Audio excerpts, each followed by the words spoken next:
दोस्तों नमस्कार। आज मैं जिस टॉपिक को लेकर आया हूं वह टॉपिक लगभग दिन प्रतिदिन हर घर में बढ़ता ही जा रहा है। वह टॉपिक है मानसिक स्थिति। ये जो मन है ये ज्योतिष के अंदर चंद्रमा को रिप्रेजेंट करता है, माइंड को रिप्रेजेंट करता है। सामने वाले व्यक्ति की बातों को समझने को रिप्रेजेंट करता है। अपनी बात सामने वाले को कैसे समझाना है यह उस पर रिप्रेजेंट करता है। तो समझते हैं कि मानसिक स्थिति का जो दौर है, जो डिप्रेशन का दौर है, वो डिप्रेशन का दौर किन कारणों से हमारी कुंडली में घटित होता है। जैसे कि हम जानते हैं माइंड बहुत खूबसूरत चीज है। ईश्वर ने यदि किसी व्यक्ति के शरीर में सबसे बेहतरीन अगर कोई अंग दिया है, कोई सोर्सेज दी है, तो वो माइंड दी है। अब इस माइंड को हम तीन तरह से पढ़ते हैं। या तो उसको पॉजिटिव वे में ले जाएं कि हाँ जी पानी पीने से प्यास बुझती है, या उसको नेगेटिव वे में ले जाएं, अजी पानी में गिर के मौत होती है। या फिर हम उसको एक जो आज के समय में क्राइटेरिया है ओसीडी को सबसे बड़ा एंजाइटी कहा जाता है।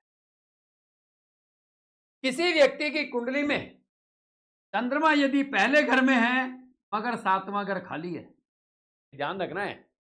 चंद्रमा यदि पहले घर में है और सातवां घर खाली है, या किसी का चंद्रमा तीसरे घर में हो, या किसी का चंद्रमा चौथे घर में हो, या किसी का चंद्रमा 10वें घर में हो, या किसी का चंद्रमा 8वें घर में हो, या किसी का चंद्रमा 11वें घर में हो, या किसी का चंद्रमा 12वें घर में हो, ये वो लोग होते हैं जो अपनी बात शायद आसानी से सामने वाले को नहीं समझा पाए, या सामने वाले की बात आसानी से नहीं समझ सकते। ये वो लोग होते हैं। चंद्रमा पीड़ित जब होता है तो उस कंडीशन में भी यह योग पैदा कर देते हैं। जैसे चंद्रमा को शुक्र या शनि देख ले, शुक्र देख ले या शनि देख ले, या लाल किताब की भाषा में चंद्र की बुनियाद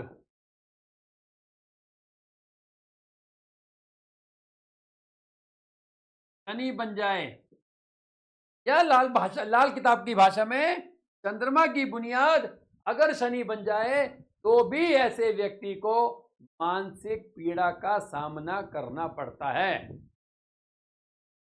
समाधान की जहां तक मैं बात करूं, वहां कभी कभी तो आपको सेल्फ डिफेंस होना चाहिए। सेल्फ डिफेंस का मतलब ये नहीं है कि आपको अपनी रक्षा करनी है, अपने माइंड की रक्षा करनी है। क्यों? ये आपको पता होना चाहिए कि गिलास में जो पानी है उसमें गिरकर कोई नहीं मर सकता। ये जो नेगेटिव थॉट है इसको आप ही अपने दिमाग से निकाल सकते हैं, इसे कोई उपाय कोई समाधान नहीं निकाल सकता। तो हमेशा माइंड को जितना आप स्ट्रांग रखेंगे, उसको स्ट्रांग रखने का एक ही जरिया है, वो है चांदी का चौरस टुकड़ा।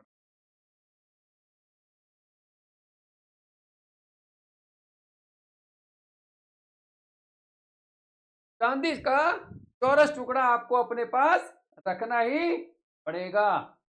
तो वाला कोई और समाधान नहीं है। जब भी चंद्रमा खराब होता है ऐसे व्यक्ति को डिप्रेशन की शिकायत होती है। डिप्रेशन से बचना है तो आपको बहुत मेहनत करनी पड़ेगी। अगर चंद्रमा उन भाव में बैठा है, 1 में, 3 में, 4 में, 8 में, 10 में, 11 में, 12 में, आप एकांत में बैठ कर रोएंगे, अकेले अकेले कमरे में पड़े रहेंगे। उससे निकलना है। चांदी का चौरस टुकड़ा आपको अपने पास रखना है। ये जो ऑरा है, ये ऑरा, ये नेगेटिव है, इससे बाहर निकलना है। इससे बाहर निकलेंगे और जरूर निकलेंगे। ऐसा नहीं हो सकता कि हम इससे बाहर ना निकलें। जो माइंड है, इस माइंड को समझना है, निकलना है। फिर भी एक उपाय मैं आपको बता देता हूं। कहते हैं लोहे के डिब्बे में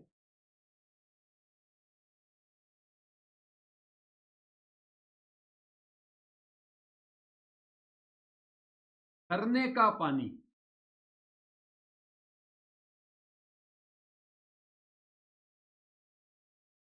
लोहे का डिब्बा लीजिए, स्टील का डिब्बा लीजिए, जो आपके पास मसाले वाला डिब्बा है स्टील का, वो डिब्बा लीजिए। उसमें झरने का पानी, पहाड़ का पानी भर कर रखिए और हो सके उसमें चांदी का चौरस टुकड़ा भी डाल दो।